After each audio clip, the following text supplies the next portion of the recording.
नमस्कार मित्रांनो, मी सुरेश नेमकर तुमचं स्वागत करत आहे। या व्हिडिओमध्ये आपण एका इम्पॉर्टंट अपडेट बद्दल बोलणार आहे, ती म्हणजे एमएसटी सीईटी ने आपला पूर्ण शेड्यूल डिक्लेअर केलेला आहे अकॅडमिक इयर 2024-2025 साठी।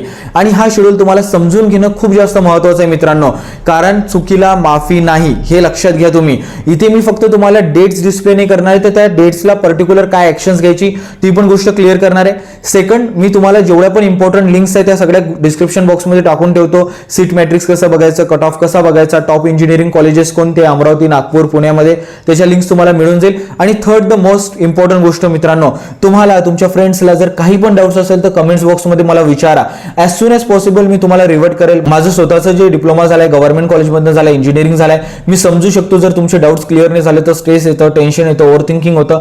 तर म्हणून मी तुम्हाला रात्रीचे 12 गाणे वाजवून मी जर ऍक्टिव्ह असेल तर मी तुम्हाला नक्कीच तिथे रिव्हर्ट बॅक करणार। तर चला व्हिडिओला सुरू करूया, पण चॅनलला सबस्क्राईब करणं नक्की विसरू नका। बघा इथे तुम्हाला दिसत आहे, स्क्रीन शेअर होत आहे प्रॉपरली आणि खूप ऑथेंटिक सोर्स आहे, ऑफिशियल वेबसाईट वरूनच घेतलेला आहे मी। इथे तुम्ही बघत असाल display of final merit list हे होणार आहे 8th ऑफ ऑगस्टला। सर ही गोष्ट तर माहित आहे मित्र, ही माहित आहे ना, त्याच्या खाली पण बघ 6 नंबरवर display of provisional category wise seat matrix हे खूप जास्त महत्वाचं आहे। तर 8 ऑगस्टला फक्त तुम्हाला फायनल मेरिट लिस्ट नाही बघायची आहे, फायनल मेरिट लिस्ट सोबतच तुम्हाला सीट मॅट्रिक्स सुद्धा बघायचा आहे। सीट मॅट्रिक्स जर तुम्हाला माहित नसेल तर इथे एक व्हिडिओ डिस्प्ले होत असेल, तो व्हिडिओ बघा, त्याच्यामध्ये मी सीट मॅट्रिक्स एक्सप्लेन केले आहे। Home university, other than home university, category wise seats काय असते, ईडब्ल्यूच्या सीट्स काय असते, या सगळ्या गोष्टी पण चेक करणं महत्वाचं आहे। तर आता 8 ऑगस्टला आपल्याला 2 कामं लागले, फायनल मेरिट लिस्ट बघणं आणि सीट मॅट्रिक्स बघणं। आलं लक्षात? आता आपण पुढे जाऊया। नंतर तुम्हाला काय करायचंय, सगळ्यात महत्त्वाचं काम online submission and confirmation of option form.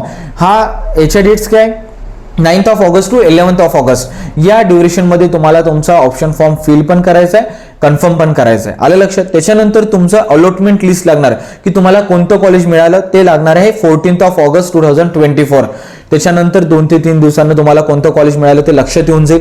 आणि सगळ्यात महत्त्वाचं मित्रांनो बघा, जसं तुम्हाला माहित होऊन जातं 14th ऑफ ऑगस्टला कॉलेज लागला तर तुम्हाला काय ऍक्टिव्हिटीज करायच्या आणि ही ऍक्टिव्हिटीज व्यवस्थित समजून घ्या। तुम्हाला करायचं आहे accepting the offered seat by candidates, आणि हे करायचं 16th of August to 18th of August, म्हणजे तुम्हाला ती सीट ऍक्सेप्ट करण्याची जी प्रोसेस आहे ती 16 ऑगस्ट टू 18 ऑगस्ट मध्ये करायची। आणि सेकंड म्हणजे report to the allotted institute and confirmation of admission by submitting the required documents, ते पण तुम्हाला 16th of August to 18th of August करायचं आहे। तर दोन्ही गोष्टी कधी करायच्या, 16 ऑगस्ट ते 18 ऑगस्ट मध्ये। आणि एक ऍक्टिव्हिटी 3 वाजेपर्यंत आहे आणि एक ऍक्टिव्हिटी 5 वाजेपर्यंत चालू आहे, इथे तुम्ही बघू शकतात। आलं लक्षात? First point. सेकंड पॉईंट बघा, तुम्ही सेल्फ फ्रीज करा, ऑटो फ्रीज करा किंवा बेटरमेंटसाठी जा, सगळ्या प्रोसेस याच डेट्स मध्ये होणार आहे। ओके, आता याच्यानंतर काय होणार मग, display of provisional vacant seats 19th of ऑगस्टला होणार, म्हणजे किती सीट्स व्हॅकंट आहे कोणकोणत्या कॉलेजमध्ये ते तुम्हाला दिसून जाईल। त्याच्यानंतर पुन्हा तुम्हाला तुमचा ऑप्शन फॉर्म मध्ये ऍड करायचं असेल, काही चेंजेस करायचं असेल ते करायचंय तुम्हाला 20th of August to 22nd of August. पुन्हा तुमचं सेकंड कॅपची अलॉटमेंट लिस्ट डिक्लेअर होणार आहे, ती म्हणजे 26th ऑफ ऑगस्टला। आणि ते डिक्लेअर झाल्यानंतर तुम्हाला सीट ऍक्सेप्टन्स किंवा त्या कॉलेजला रिपोर्ट करण्याचे डेट्स आहेत 27th of August to 29th of August आणि 27th of August to 29th of August. दोन्ही डेट जे आहे ते सेमच आहे। आणि एक जे सीट ऍक्सेप्टन्सची जे डेट्स असतात त्याच्यामध्ये 3 वाजेपर्यंत करायचंय आणि जे रिपोर्ट टू द कॉलेज आहे ते अराउंड 5 वाजेपर्यंत आहे। हा पण पॉईंट थोडा लक्षात ठेवा तुम्ही। त्याच्यानंतर काय, display of provisional vacant list for CAP round 3rd होणार, ते म्हणजे 30th ऑफ ऑगस्टला। आणि पुन्हा तुम्हाला ऑप्शन फॉर्म फिल करायचा आहे कॅपराउंड 3rd साठी 31st of August to 2nd of September पर्यंतचा। आणि मग नंतर तुमची फायनल जे display of provisional allotment list आहे कॅपराउंड 3rd ची, ते होणार आहे 5th ऑफ सप्टेंबरला। त्यानंतर पुन्हा सीट ऍक्सेप्टन्स करणं किंवा कॉलेजला रिपोर्ट करण्याचे डेट्स आहे 6th of September to 9th of September 3 वाजेपर्यंत किंवा 6th of September to 9th of September 5 PM पर्यंत। तर हे गोष्टी सगळ्यात महत्त्वाच्या ठेवा तुम्ही। आता हे सगळं झाल्यानंतर म्हणजे 9th ऑफ सप्टेंबरला म्हणजे सगळ्या गोष्टी होऊन जाईल, कॅपराउंड 3rd संपून जाईल। त्याच्यानंतरची पण प्रोसेस खूप जास्त महत्त्वाची, ही विसरू नका।